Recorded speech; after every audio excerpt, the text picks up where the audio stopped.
and welcome back to another video. My name's Destiny. We do all kinds of things here, and today we're going to do my November TBR. So I have quite a few to talk to you about, and I have one library book, one that I'm currently reading. So yeah, without further ado, let's get into it. So the first one I have to talk to you about is the one I'm currently reading, and that is Gild by Kennedy Ryan. I am currently 218 pages through it. I am excited to read this one. Like I said, I'm 218 pages through it, and so far I'm loving it. I think it's very interesting. I was expecting it to be a little more smutty because Book Talk suggested it and recommended it, and I know that there is 6 books long in the series, so yeah, I think that the side of the world that our main character is seeing right now and RN is dealing with is interesting to me. It is very political, which I was not expecting. RN is the favorite of King Midas, and King Midas, as in the stories, could touch and turn everything to gold. He has touched and made her golden. She is still alive and breathing, but she is golden. Like, her skin is golden and all that. She is the king's favorite. He does not let anyone touch her but him. And in the very beginning, we learn that Midas has aspirations outside of his own kingdom. There are, I don't want to get this wrong, there are 7 kingdoms, am I right? Yes, I'm right. There's 7 kingdoms. Midas rules the 6th kingdom, and when the king of the 5th kingdom comes to visit, Midas decides that he wants him to help, wants King, what is his name, Folk? Yeah, King Folk to help him overthrow the 4th kingdom, which is the king of rot. So everything he touches literally starts rotting. And King Folk agrees only if he gets RN, and RN's like, no, I'm your favorite, what are you doing? And Midas is like, you can have her, fine, you can have her for one night and I get your army. Folk agrees, and things don't go the way we think. And so, like I said, I'm 218 pages through it. I'm loving it. I can't wait to get to the next one. It is on my TBR. Spoiler alert, we'll get to it in a second, but I want to finish this one. Next, I've started reading a little bit of, I'm not very far into it. I'm 86 pages into it. I'm probably going to read more of it tonight, and that is The 13th Child by Erin A. Craig. So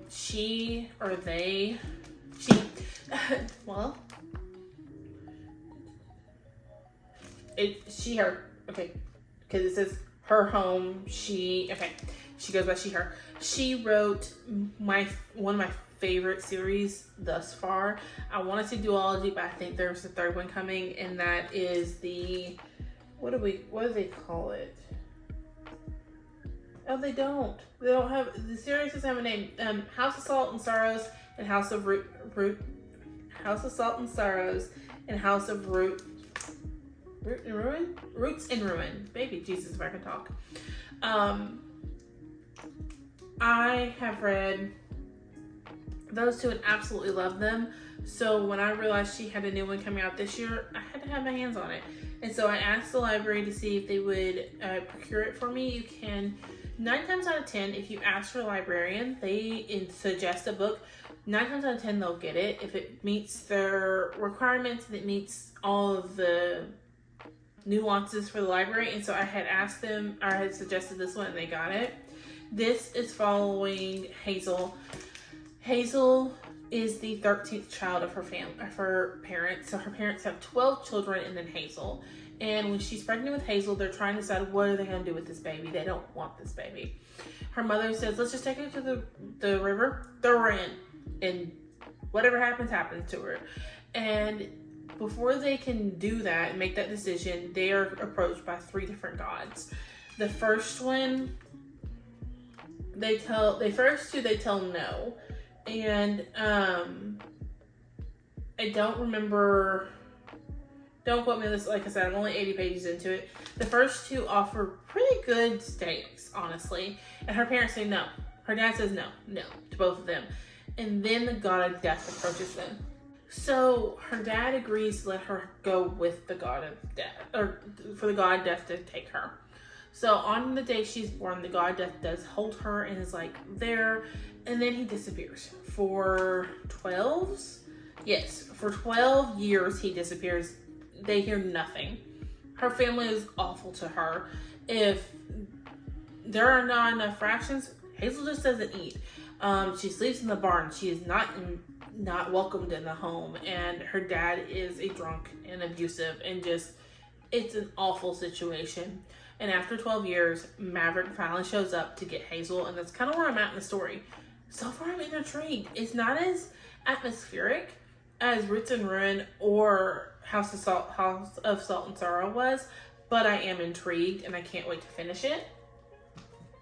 Next, I have Dark Succession by Katie Robert. This one, I honestly picked it up because it's a Katie Robert book. It says Tegan O'Malley hates everything associated with his family name. When his father orders him to marry Castilla Shadarian to create a business alliance, Teague's ready to cut ties once and for all. But then Teague actually meets Castella, sees the bruises on her neck and trauma in her eyes, and vows he will do everything in his power to avenge her. I'm down. Katie usually writes smutty, hard-hitting stories. I have read all of the Wicked Villain series and all of the Dark Olympus up to Midnight Ruin, which hopefully I'm going to make a library run and pick that up this month. So I'm dying to get into this one. I know it's going to be good. I love everything Katie writes, and I can't wait to have more of her books on my shelves. Next that I want to read this month, I'm hopeful to read this month, is Glint by Raven Kennedy. This is the second one in the Plated Prisoner series.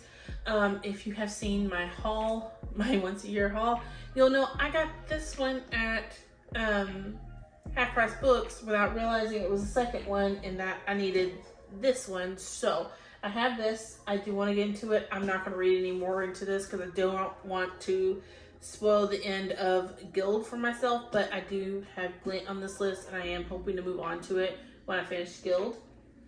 Next, I'm trying to decide what I want to talk about next. Let's go with everything new I want to read, and then we'll go into the special edition. So next on my list, and it's kind of a far off dream, is Strange to Dream by Laini Taylor. I have read Smoke and Bone and Blood and Starlight by her. I'm hoping to get my hands on Gods and Monsters, which is the last one in that series, the Daughter of Smoke and Bone series. I'm sorry, it's Daughter of Smoke and Bone and Days of Blood and Starlight. I have read those two, and I'm hoping to get this to pick up. I know that it's very lyrical writing, which makes me a little nervous. I don't think I'm going to have too much of an issue with it, because I absolutely love The Night Circus, and that writing has been described as lyrical, but this one has been sitting on my shelves for so long, and I really want to go into it and see if I'm going to like it. I know it was big on BookTube back in the day. It's a 2017 release, and I just never picked it up, so I want to. Next is one y'all see me talk about, and I'm really hoping to get read this month. We shall see if I actually get it done, and that is Middle of the Night by Riley Sager. This is their newest release, and this is following a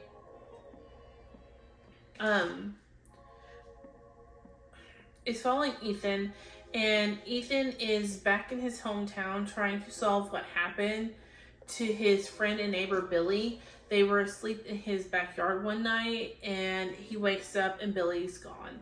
No one knows what happened to Billy, and so now he's out to figure out what happened to Billy. I started it. I read the first chapter, which is 8 pages, and you get the prologue of him waking up, realizing Billy's missing, and now his parents have passed, and so he's moved back home into his childhood house, and he's looking out the window one night, and all of a sudden he's watching the neighbor's motion sensor lights come on. He's like, what is going on here? What is triggering these lights? He walks outside. There is nothing. It is silent. There's no animal, no nothing that could be triggering these lights. He's freaked out, and that's where the first chapter ends. I'm excited. I want to go into this. I have read 2 more by Riley Sager. I don't remember what they are. Oh, they are Home Before Dark and The Last Time I Lied. And they were, man, to me, Home Before Dark I actually really enjoyed. I listened to it, and listening to it after dark was not happening, but I was craving going back to it. So I really enjoyed it. I just wish that I wish it had been paranormal. I don't want to say any more than that. I just wish it was paranormal. But this one I'm hoping is better. We shall see. And then lastly is my long-term read. So if you have seen yesterday's video, which was my October wrap-up, I was talking about Priory of the Orange Tree and how when I didn't know what I wanted to read or was in a slump or just didn't know what to pick up, I always went back to Priory. And so this time I decided, you know what? I'm going to keep doing that. I'm going to have a book that if I'm in a slump or I don't know what to read or I'm just feeling blech about everything, I can go into this one enjoying characters that I already know and I'm down for it. And that book now is going to be Wise Man's Fear by Patrick Rothfuss. If you have never seen this big boy, caveats for this series. First off, I love Name of the Wind. It was one of my favorites. I will probably reread. There is a 3rd book that's supposed to come out. I don't think we're ever going to get it, to be honest with you. It has been... This book came out in 2011. So it's been over 10 years. And we keep getting told we're going to get it. And then we keep getting novellas and like little side stories, but we never get that final book. If you've never heard of this series is told in 3 days. So you meet Koth. Koth is a Kingslayer. He has done these great, magnificent things, and everyone believes that he is dead. There are many urban legends about him, and the one thing that everyone is pretty sure on is that Koth is dead. You find out Koth is not dead.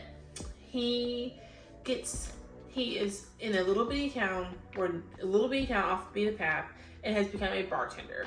And he is running a tavern and just like living his best life in anonymity. Until a chronicler comes by and to ask him, will you tell me your story? Koth said, no, I'm not doing it. No. And then he got to think about it. He said, okay, fine. I need 3 days. You have to sit here and listen and write it word for word as I'm telling you these 3 days. And the chronicler was like, no. I have to be elsewhere before this can happen. And he's like, nope. You either give me 3 days or I ain't telling you shit. So the chronicler was like, fine. For this story, I will stay the 3 days. And each book is a day. So Name of the Wind is the first day. You learn how Koth's family was a traveling theater group and how his parents are murdered by the I'm saying that wrong. I know I am. His family is murdered by these mythical creatures that are not supposed to exist. Like everyone says they are myth. And he's like, no, they're not.